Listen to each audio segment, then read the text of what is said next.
Like you split. Dude, I used to short. They're not in the time. Was that kid on the basketball team? Started. Power forward. He locked us up. He should championship. Did he? Loki did. Didn't Trace have like 20 that game? Yeah, what you got to say now, Aiden? You make up something else? Free throws. I made 0 free throws. See? Are you gonna Yeah, play Bryce ball? agrees. What? I mean, whenever you don't pass the ball to anybody else. He needs to step first. I'll show you. If it is Loki, he's gonna get a lot of points with the only person on the team that shoots. I'm not. What? Where he doesn't pass the ball. Yes, I do. We get 80 shots a game, it's easy to I score. don't. God, you just hate me, boy. So again, we come back to this picture. The food and water is taken in through the digestive system. Nutrients, waters, and salts go into the circulatory system. The circulatory system passes it around, and anything that's left over is eliminated by also by the digestive system. So some organisms have an incomplete digestive system, which is a sac-like gut with a single opening. These are the very primitive animals, but most of the advanced animals have a complete digestive system, which has a mouth and an anus, which is the 2 openings, and it's one long tube that connects the 2. So that is the more advanced one. But the incomplete digestive system, it just has a single opening that everything comes in one opening and then exits the same opening. So that is the more primitive one that you're going to see in some invertebrates like paramecium and things like that.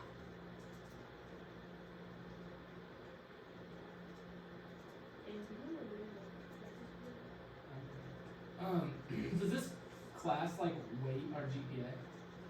Yes. I think so. It depends on the school. Some schools weight GPAs, others don't. Does ours, you think? Yes, it's way. I think so. General state. I hope you play that. I feel like it's too cold for the other. What? Yeah, we can play that. 90s, algebra, 25, 83, 87, 100, Did you grade their ones? My worst grade is 87. What? What's your grading here? maybe more. I wrote 83 mark weight. Mine's 80, I have an 83 mark weight. You know what's weird though? I do better than you on the test too. Never my grade is unweighted. I have What? You know what really dragged me down? what? We had to do 3 of them. Faggots? So here are some examples of different digestive I got systems. that We have an incomplete digestive system in a flatworm, and then that has a pharynx where it is the one opening. Then we have the complete digestive system in frogs and birds. Now, birds have a crop and a gizzard. Now, the crop and the gizzard is because they cannot chew their food. So a bird that eats birdseed is quite hard, but they cannot chew their food. So they swallow this birdseed and they store the food in their crop. And then the gizzard is a strong muscular organ that grinds up the food. So that would be like what our mouth does. Our mouth grinds up our food for us. They don't have teeth, they can't chew their food, so their gizzard does that instead. Amphibians, they will use portions of their mouth to kind of mush up their food, but then they don't have a gizzard like birds do. So here is what the flatworm looks like, a planaria, and again, they have the incomplete digestive system since they only have one opening. And then the frog with its complete digestive system, one long tube going from the mouth to the anus. And the bird also with its complete digestive system, only theirs is a little more complicated because they do have a crop and a gizzard to help them digest it and break down their food. The crop doesn't do any digestion, it's just basically a big sac that stores the food. I was sick today. Most representatives of the group known as flatworms have incomplete digestive systems. There is only a single opening that must be used for both the ingestion of food and the release of waste after the food has been digested in the branching gut. Instead of being located at the front of the body, the flatworm mouth is located near the center at the end of the muscular pharynx, although this varies among species. Other invertebrates, like earthworms, have a digestive system with two openings and specialized regions similar to those found in vertebrates. The frog has a complete digestive system. Food enters through the mouth and is digested as it passes through the specialized regions of the gut. Undigested wastes are expelled through the anus. The liver, gallbladder, and pancreas are accessory organs that play roles in digestion. A pigeon has a complete digestive system. The esophagus leads to a crop in which food can be stored. The stomach consists of a glandular region and a muscular gizzard. Birds lack teeth and must grind up their food in the gizzard. Nutrients are absorbed in the intestines, and undigested wastes are eliminated through the cloaca.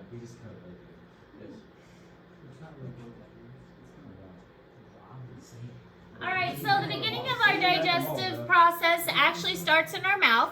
It's called mechanical processing. Mechanical means physical movement, so actually breaking it up with our teeth. Then we have secretion, which is secreting things like with our saliva to help break things down. Digestion, absorption, and elimination. So digesting things, then absorbing them into our body, and then elimination of anything we don't need. So that's really the 5 tasks of the digestive system. Mechanical processing, secretion, absorption, and elimination.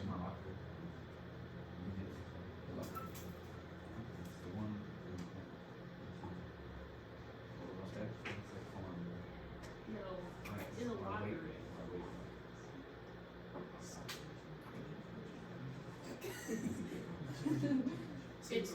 It's cheese. I can see the sex on it. Probably CSC. I mean, Or just Carter. he's a freaking giant. I drove by his house the other day and I saw him outside. It's long. It's not like super long. There was one guy that punched the face of the guy. Why do you hate Tyler? He always annoyed me. Miss Arizona like Tyler. What? It's kind of like a Brody. No. Like, I feel like they're the same person. No. Tyler is a great person. Tyler's a great person. I just remember him dropping his lunch card in a heater while it was on, and then it just melted. That's the kind of guy who messes In Miss Fearon's room. That was the funniest thing of the time. He played piano.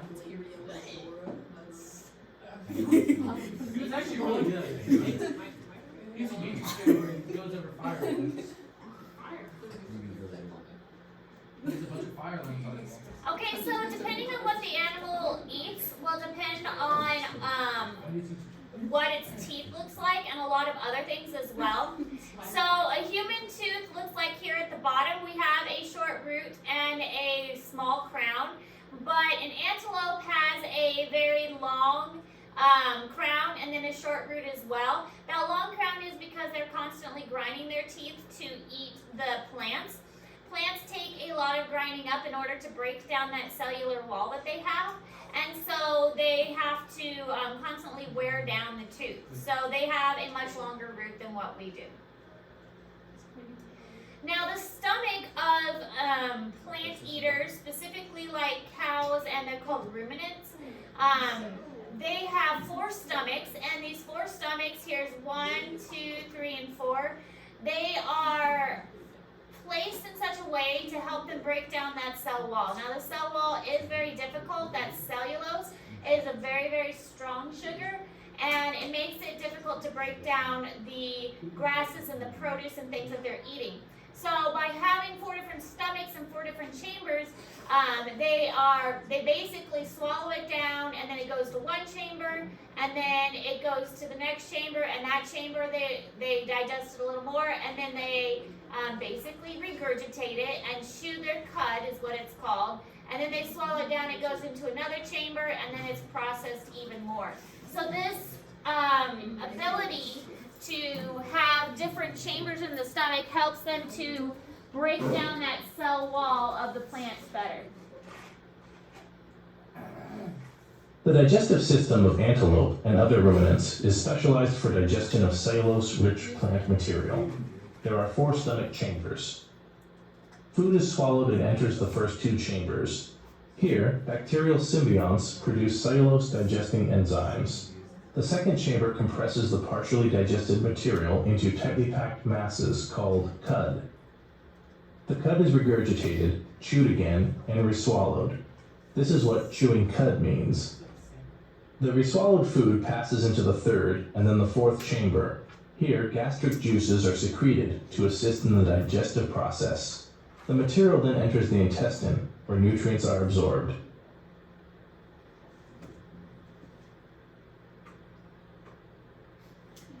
So this is kind of the pathway that food takes, going from the mouth all the way through the body.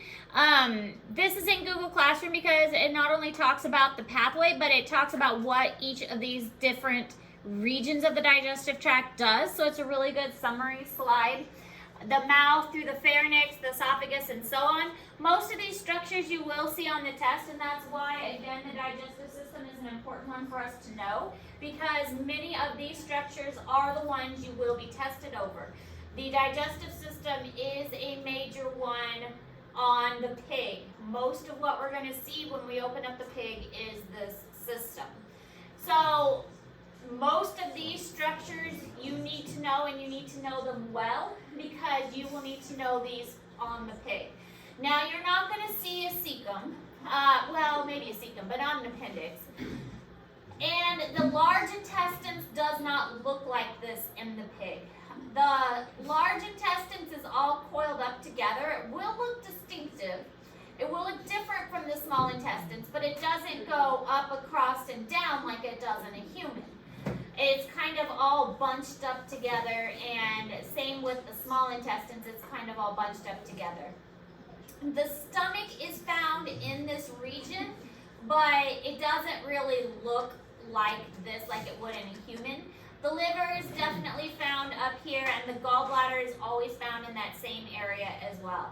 Have you guys dissected anything? Like Cow eye. cow eye? Or frog? Anything else? I know that frog. 6th grade. You haven't done a frog? And we dissected a worm. Worm. It's a involved. You haven't done anything? 6th grade. I did online from. So you've never done anything? So we're working with a whole lot of not much. Correct. Okay. All right. So we're jumping right in, huh? Okay. Please return to Spanish. Thank you. So when we dissect the pig, it's good that we're going over all of this, because there will be, I mean, there is a lot. So the organs, it's a lot more than frog, because it is a more advanced animal than a frog. A frog is much simpler than a pig. A pig has a lot of advanced structures because it is a mammal. So a frog is very basic, a frog is very simple. The pigs are a lot bigger too. So we're going to see a lot of things that we didn't see in a frog. There's a whole lot of structures in there. So we will see all of those digestive systems. For the males, we will see reproductive organs. For the females, we'll see the reproductive organs. We haven't gotten there yet. We'll see the esophagus and the trachea, and we'll make sure to identify those. The pharynx, again, that's not an actual structure that you can point out. That's more of a region. Probably not going to see the salivary glands. Glands are very difficult to identify because they are, they often get mixed up with the tissue that's surrounding the pig, and like they look like muscle. So the salivary glands are very hard to identify, so we probably won't see those. There was like 3 big things that happened with kids. All right, so digestion begins in the mouth, begins with chewing. The pig will have teeth, so you'll be able to see some of the teeth of the pig. The teeth are fairly sharp, especially the canine teeth. So you will be able to cut open the mouth and different structures, including the hard palate and the soft palate. And you won't have to identify all of the parts of the teeth, but you will need to know like at least the canine teeth of the pig. But basically, when you start chewing up your food, that is the first step of digestion. It's called mastication. And that is when your food gets broken down by being chewed and it mixes with saliva. The saliva has an enzyme, I believe the name is amylase, and amylase targets carbohydrates. So carbohydrates begin to break down with the enzyme amylase, and it starts to make carbohydrates. Well, if you put like a piece of bread or a cracker in your mouth, it starts to get soggy by the saliva, and that's because carbohydrates begin to break down. So your spit is dissolving carbohydrates.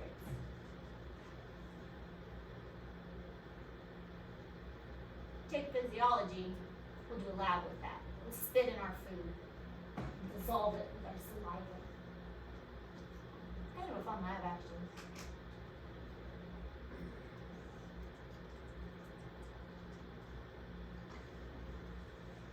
Did we do that with Jello? Did we spit in the Jello? No, we put like Dish water. soap. Yeah. We did soap with the Jello. I didn't know if we spit in it. He has a different lab I was thinking of. So this is what the tooth looks like. You won't need to know the parts of the tooth, but the hardest part of the body is actually enamel. The enamel, that's why after a person dies, you can still identify them by like their dental records, because enamel is usually the last thing available. And so dentine is underneath. The dentine is still hard, but it's softer than enamel. And then pulp cavity is after that, and the pulp cavity contains the nerves. If you ever get down to the pulp cavity, you usually need a root canal. Root canal is where all of this is removed and replaced with like a rubber latex, and they remove it all the way down to down here and fill this whole thing with a rubber latex. I have like 5 root canals.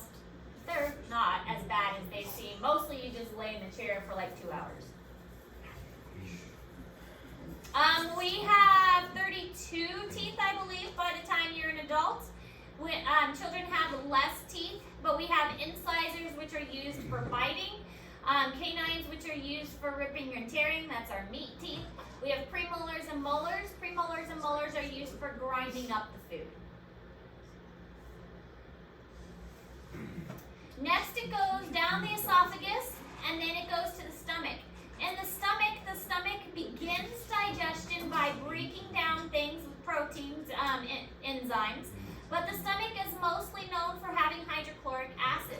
The hydrochloric acid is going to break things down into smaller portions, but it also is used for mechanical digestion by scrunching things up.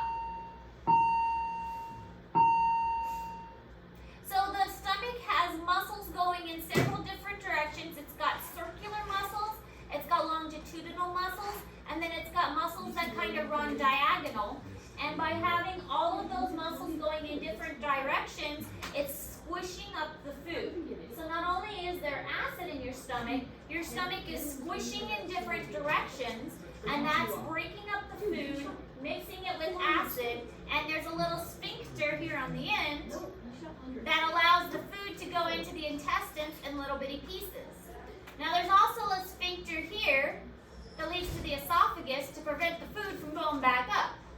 So if you ever get acid reflux, it's because this sphincter is not working, and then some of that acid gets back up into your throat. That's not supposed to happen. That's what's called heartburn too. So that's not good because your esophagus is not made to handle that acid reflux. Of course, your duodenum, small intestines, isn't made to handle that either. Acid's supposed to stay in the stomach. They're class 2. Your stomach can handle the acid, other parts can't.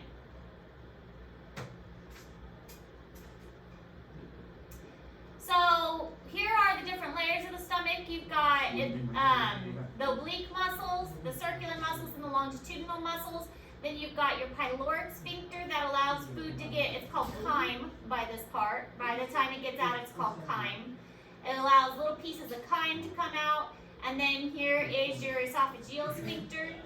that allows food in there, and it's got this nice curve to it with lots of, these are called rugae, lots of rugae inside to increase the folds so that lots of churning and mixing can happen.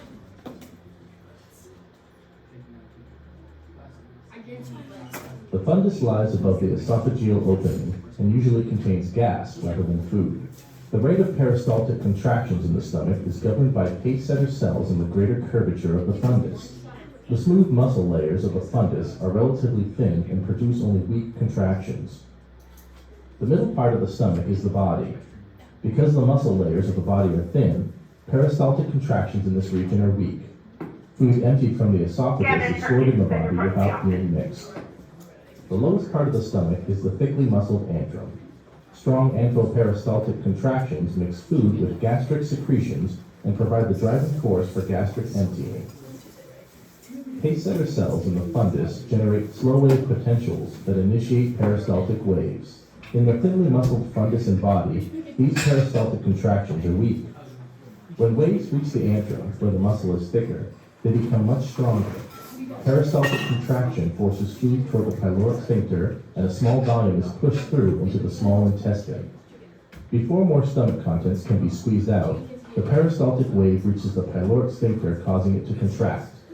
The contents that were being forced forward are tumbled back into the antrum. This tossing back and forth of food with the gastric secretions produces a mixture known as chyme. The amount of chyme that enters the duodenum with each peristaltic wave depends on the strength of peristalsis.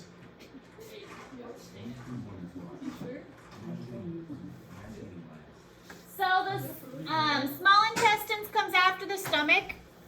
It is where most of the digestion takes place. There will probably be a question about the small intestines versus the large intestines.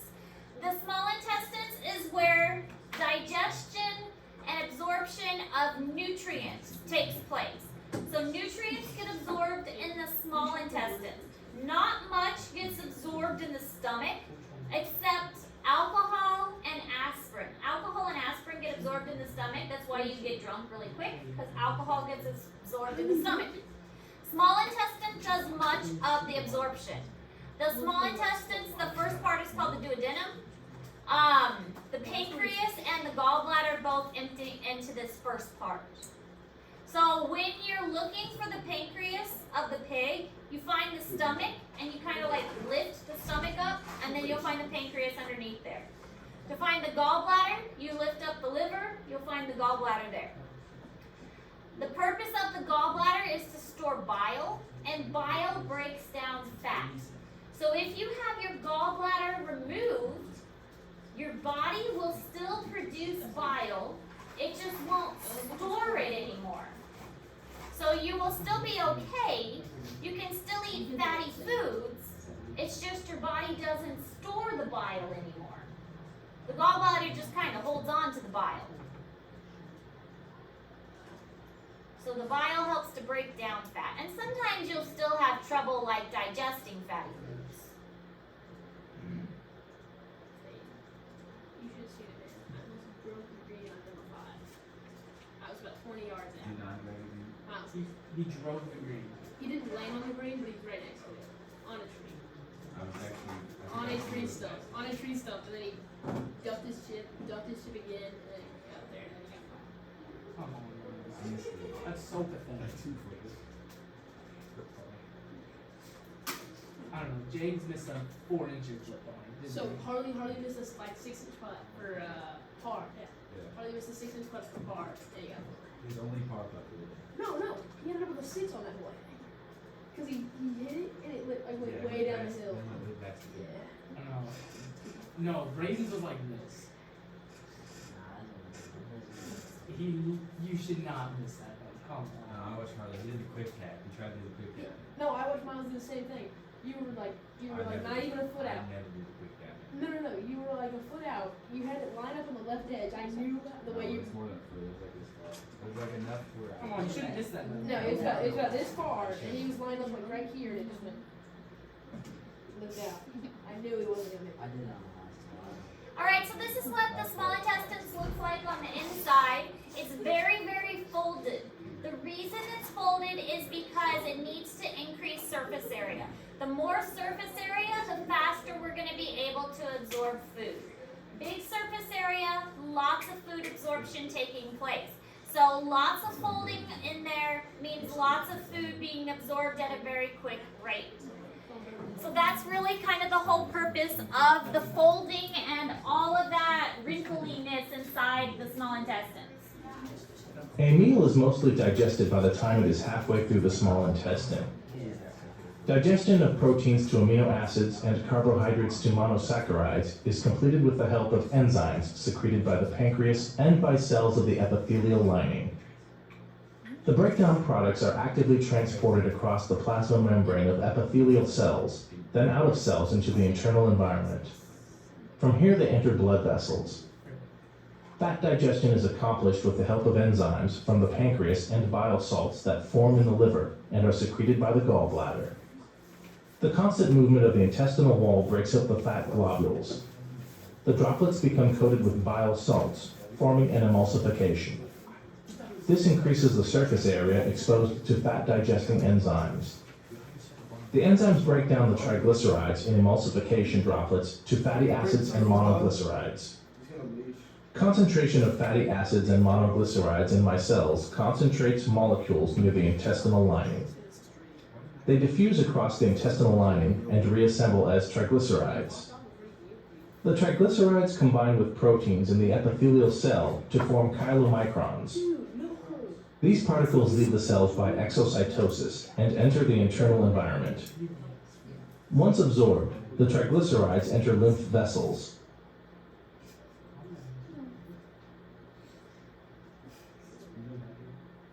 So here's what a close-up look of it looks like. Very folded on the inside.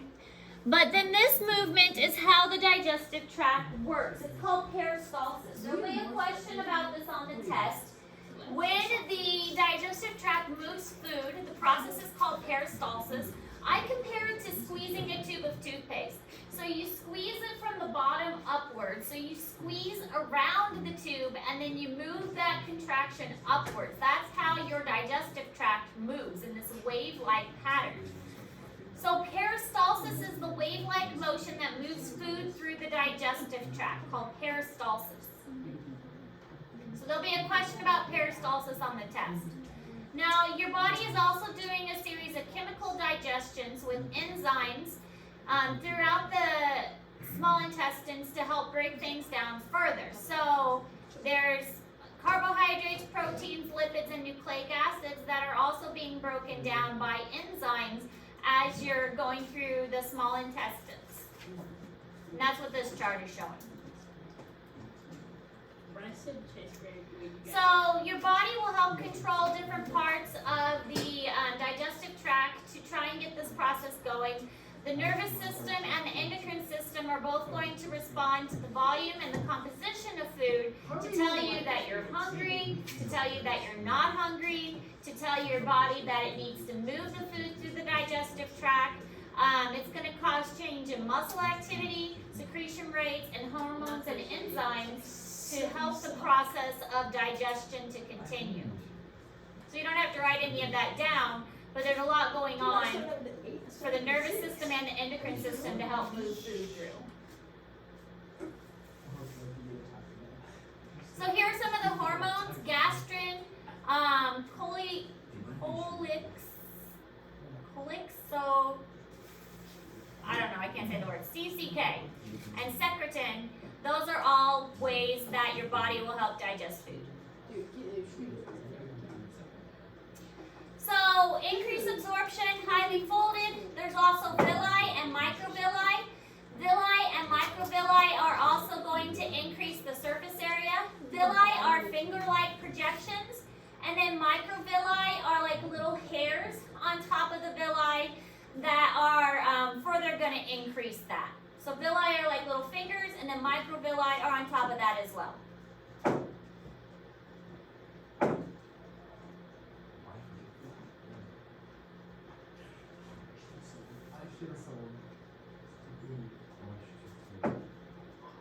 $340? I bought it for $240.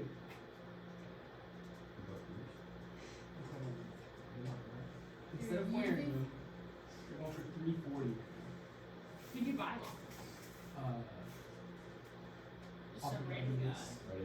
shoes enough for You can probably get $1.50 for those from some like African.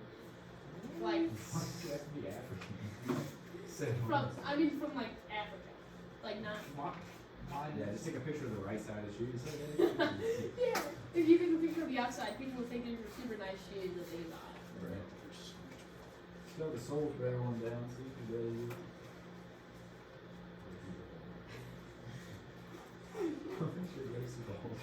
I'm glad I didn't sell my Travis Scott's the same. He offered me $350, How much do they go for? 500. $440. Dude, I don't know why people like track stars. Sell them. Wait, did you buy them or did your parents buy them? Dude, that's so wild. It is. Oh yeah. You know my daddy? Yo, Miles' dad was really disappointed with last night. I kind of felt bad. Miles forgot to count the cows. Miles forgot to count You the didn't cows. get a head counter? Yeah. But Miles The forgetting name it. of my dad is How many satisfied. head of cow do you What? How many head? He said we could be missing 40 cows right now. We can listen 45 heads right now. Okay, so this is what the microvilli and the villi look like. Villi are finger-like projections. And then you have the microvilli on top of that further increase that surface area. Now, on those villi and microvilli, you have little secretory glands, and those glands are going to secrete all kinds of things to further break that down. So there are all kinds of materials that get absorbed. This is all in Google Classroom, so you don't have to write that down either. All right. I think we're going to go ahead and pause here to give you guys some time to work on your packets for the rest of today. So, go ahead and get to work on your packets, and we will stop here and pick back